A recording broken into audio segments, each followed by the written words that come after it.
Let's take a look together at the cumulative relative frequency column in my frequency table that analyzes a discrete data set. And there's a nice little bonus that we'll discuss at the end. In terms of calculation, it's identical. First value, first column, I am just going to press equals and then reference the value directly to my left. Now from there, I'm going to combine, right? I'm going to say equals and then first, what has already happened? Well, what's already happened is what's directly to the north, as it were.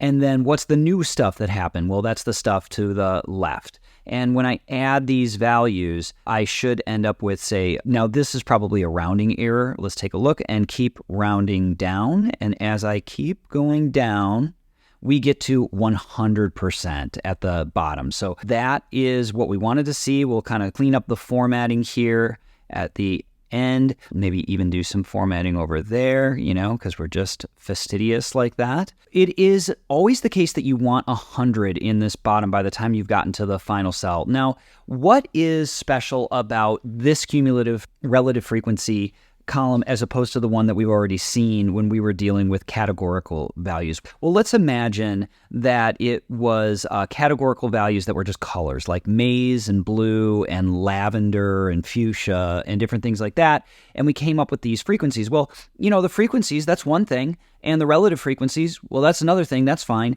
But cumulative relative frequency, if you're measuring categorical values, like especially nominal data, not ordinal data, where there's at least some kind of a hierarchy, by the time you've gotten to blue, you've hit 15% of all the responses. Or by the time you've gotten to, mauve, you've hit 35% of all the responses. That doesn't really have that much meaning.